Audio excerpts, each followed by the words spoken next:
Hello everyone.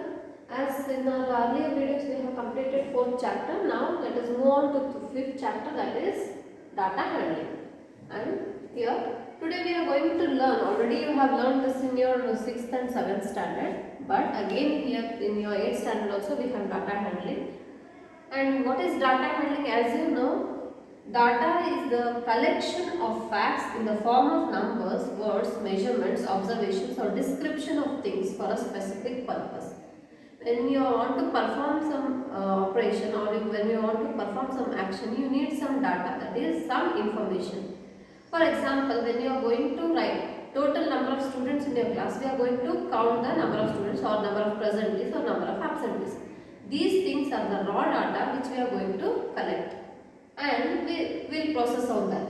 The data, once again I do repeat it, data is a collection of facts in the form of numbers, words, it may be a number, it may be a word, measurement, observation or description of a thing for a specific purpose. That means we are going to collect this data for a specific purpose. For example, runs made by a batsman in the last 10 matches. When we are going for a cricket match, when we are going to observe the runs made by a batsman in last 10 matches, we are going to calculate his average or his strike rate. When you need some calculations, we need some data, that is runs made by him in 10 matches. Then second one, marks scored by the students of class in mathematics unit test. When we are going to write a report card, we need marks. That is, when a mathematics teacher is going to enter the marks scored by student in the marks card, what she is going to do is, she is going to collect the marks of students in a class in mathematics unit test. That means, for example, if total number of strength of the class is 40 children, how much they have scored in their mathematics unit test. Now let us move on to the next definition, that is data handling. What is data handling?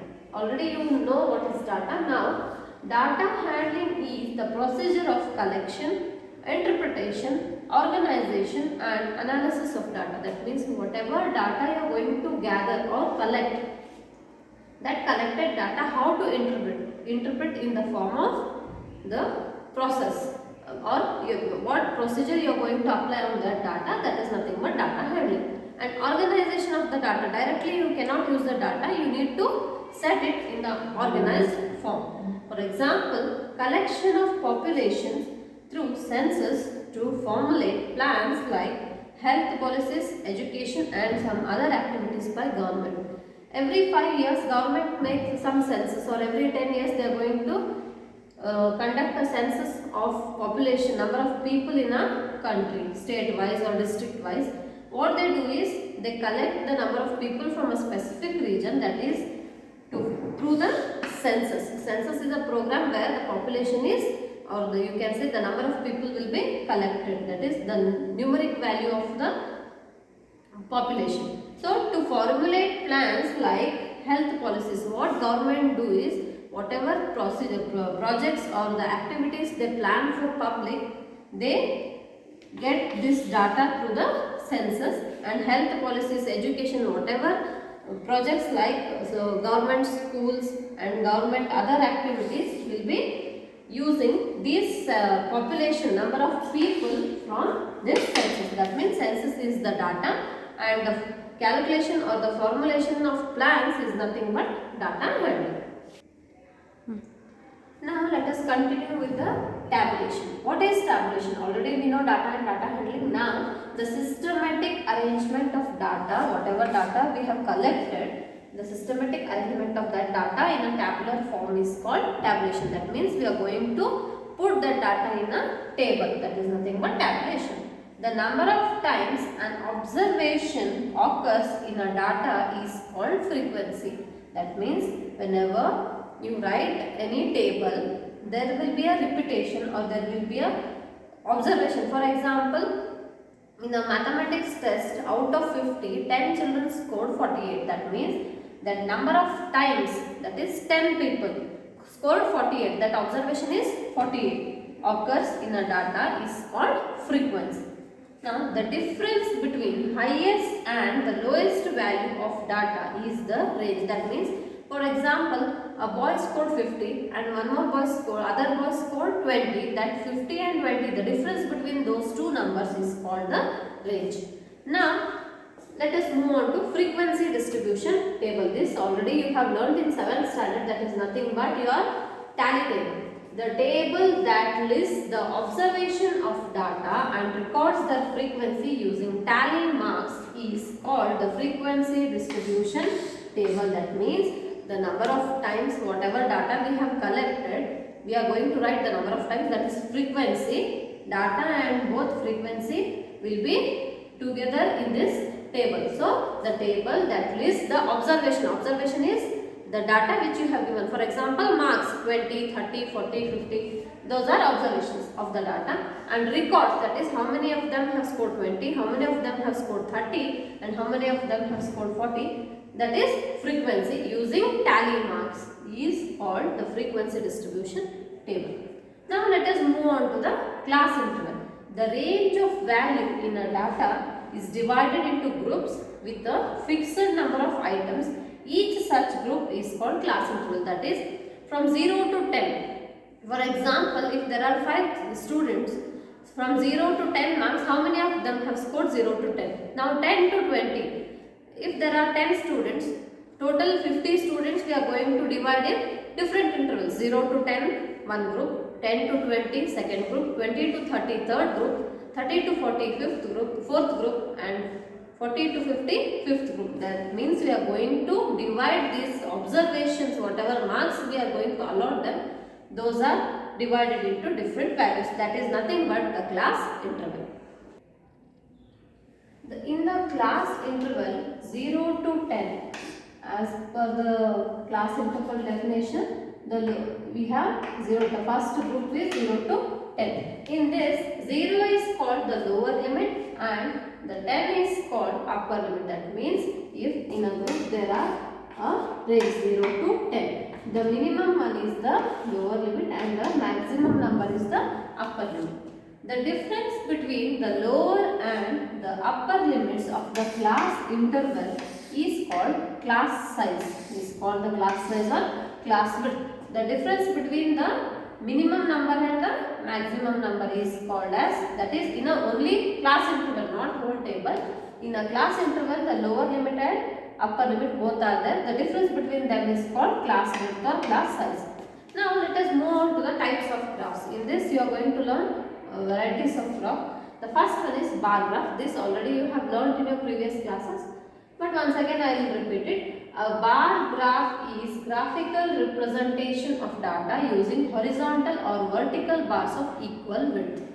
A bar graph is graphical representation of data using horizontal and vertical bars of equal width. That means you are going to represent data in the form of a bar graph using the graph sheet, and there are two values which are given here. Size of the TV. This is a example which I want to draw and show you a bar graph, and this is the size of TV sets and this is number of TV sets. Here some size of TV sets are given, that is 14 inch, 20 inch, 22 inch and 24 inches. These are the size of the TV screen, and number of TV sets are 12, 18, 16 and 20. So this is the sale report of TVs.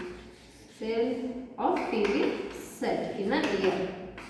So we are going to we are going to represent this in the form of bar graph, that is x-axis and y-axis. All of you know what is x-axis and y-axis.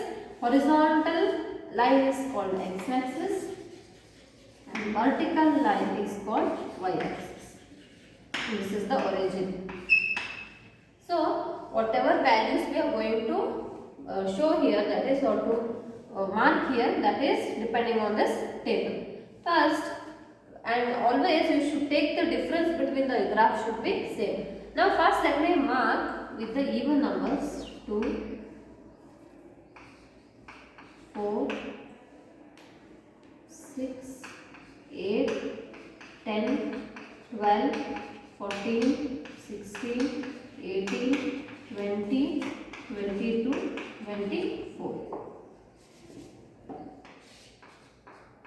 So here 1 centimeter is equal to 2 size, that is 2 inch, and here we are going to take number of TV sets.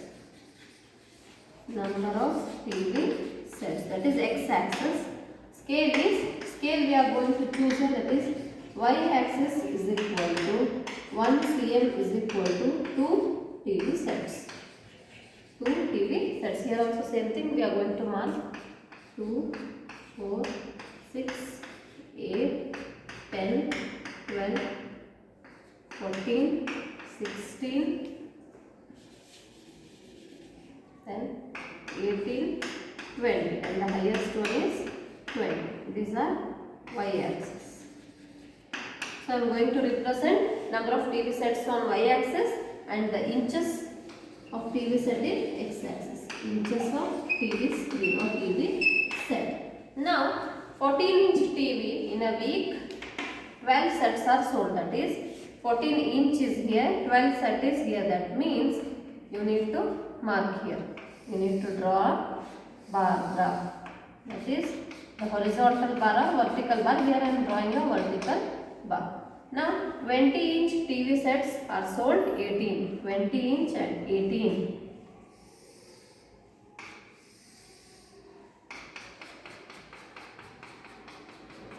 Now 22-inch, 16.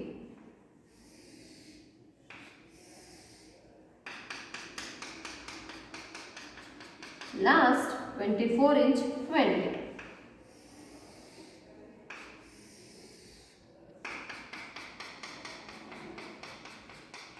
Always keep in mind the difference between the measurement or the observation should be same. If you are considering 0 to 2 as 1 centimeter, 2 to 4, 4 to 6, 6 to 8 should be 1 centimeter. And here also 0 to 2 is 1 centimeter, then 2 to 4, 4 to 6, 6 to 8.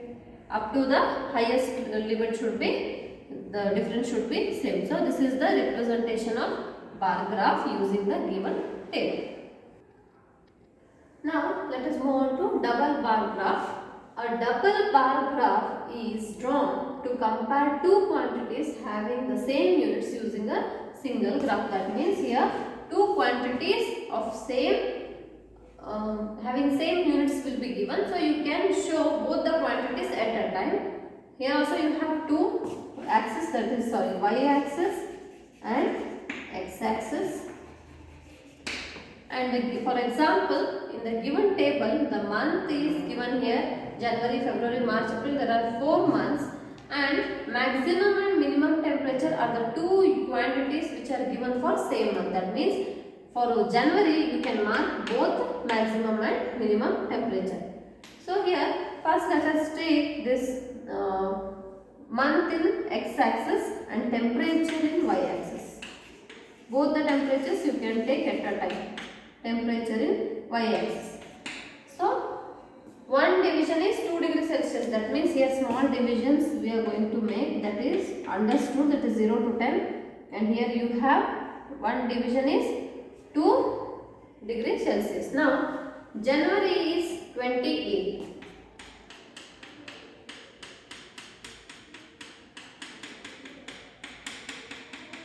Now, January month, maximum temperature is 28, minimum is 22. Now, how to mark both? Maybe you have a question here. So, we need to mark with two different rectangular bars, that is minimum with the grid lines and maximum with the shaded part. So, minimum is 22, January minimum is 22 and maximum is 28. Same in the place of January, go for 28, but maximum we are going to shade this. We are going to shade this part, and minimum we are going to put the grid lines. So these are the two bars which represent maximum temperature and minimum temperature of January. This is a double bar graph representation. Now for February, maximum is 32, minimum is 24. Minimum is 24 and maximum is 32. Here also same thing, first share this part.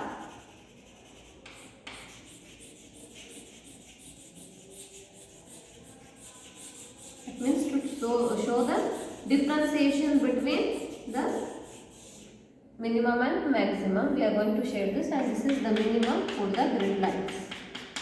Now March 36 and 28. 28 is minimum here and 36 is maximum here.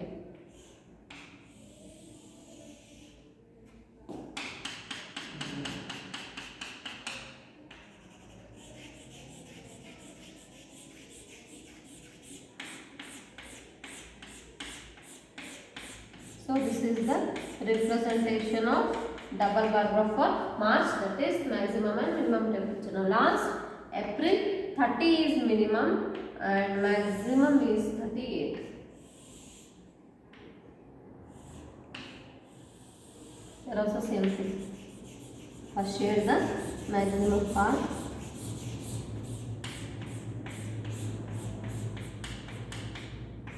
And this is the minimum. So this is the graphical representation of double bar graph for the given measurement or for the given data. Now let us move on to the histogram. You may ask, what is histogram? Histogram is also a type of bar graph which we are going to represent the data in the form of graph, that is rectangular bars but with no gap. Here we have given the gap between two units, but here we are not going to give any gap. That means a histogram is a graphical representation of data with no gap between class intervals. Between two class intervals there is no gap. And this is the table. Here some number of teachers are given, that is 4, 5, 6 and 3. And age group is given. 20 to 25 age group they have 4 teachers. 25 to 30 age group they have 5 teachers. 30 to 35 is they have 6 teachers, and 35 to 40 they have 3 teachers for some activity. Now age we are considering it in the x-axis and y-axis is the number of teachers, that is y-axis is equal to 1 unit or 1 division is equal to 1 teacher. Now for 0 to 20, here we have 0, for 0 to 20 we have no teacher, that is no age group. So this is the jagged line which shows the data here is not given, that means there is no data available here. And from 20 to 25 we are going to start, number of teacher is 4. Now 25 to 30 we have 5 teachers, so there should be no gap, continuation. This is second. 30 to 35 6 teachers. 35 to 40 3 teachers. That means here between two bars or between the adjacent bars there is no gap. The bars are joined here. But according to their class interval and according to their given unit we can place the bars. 0 to 20 is the jagged line because this is a histogram, and so there is no gap between the class interval, and here the data is not given, so we have put the jagged line. Then 20 to 25 4 teachers. Number of teachers, y-axis is represented with number of teachers. 20 to 25 4, 25 to 30 is 5, 30 to 35 is 6, and then at last 35 to 40 is 3. Now the last one is pie chart. A pie chart or a pie diagram is diagrammatic representation of information in a circle which is divided into sectors or proportionate to the size of information they represent. That means this is a pie shaped, pie in the sense a circle shaped diagram where we are going to represent our data. According how we are going to divide the data? It is divided into sectors proportionate to the size of the information. Now for example, the data here is some activities which are given: sleeping, homework, other activities, playing and school. So these are the activities which we are going to divide in a time slot of 24 hours. 24 hours because in a day you have 24 hours. So this is the circle which represents activities of a person or a student during 24 hours. 8 hours sleeping. That means sleeping, a person sleeps or a student sleeps 8 hours a day. That means 8 by 24. 8 by 24, why? Because sleeping activity is 8, 24 is whole day's duration. So 8 by 4 is 1 by 3. 8 ones are 8 3. So 1/3 of the day he spends in sleeping. Now homework is 4 hours. Homework is 4 hours. That means what the person does is, for in a day he works for, or he does homework for 4 hours. 4 by 24. 1 by 6. So 1/6 of the day he spends in homework. So other activities is 3 hours. 3 by 24. 3 ones are 3 8. So 1 by 8 of the day he spends in other activities. So playing time is again 3 hours. So this is 3 by 24, same 1 by 8. 3 ones are 3 8. So 1/8 of the day he spends in playing. And last, school is 6 hours. School is 6 hours, that is 6 by 24 is 1 by 4. So 1/4 of the day he spends in schooling. That means these are the activities of a student which is divided in different part of the circle. So 1/3 is sleeping, 1/6 is homework, 1/8 is other activities, 1/8 is playing, and at last 1/4 is schooling. That means 24 hours is divided into number of hours for different activities. So this is the representation of pie chart, and the data which is given, we are going to, these are called sectors. These divisions are, small divisions are called sectors, which are used for different activities. So this is the representation of pie chart. So I hope we have understood these concepts of data handling and types of the graph. In our next video, we will continue with the solving exercise.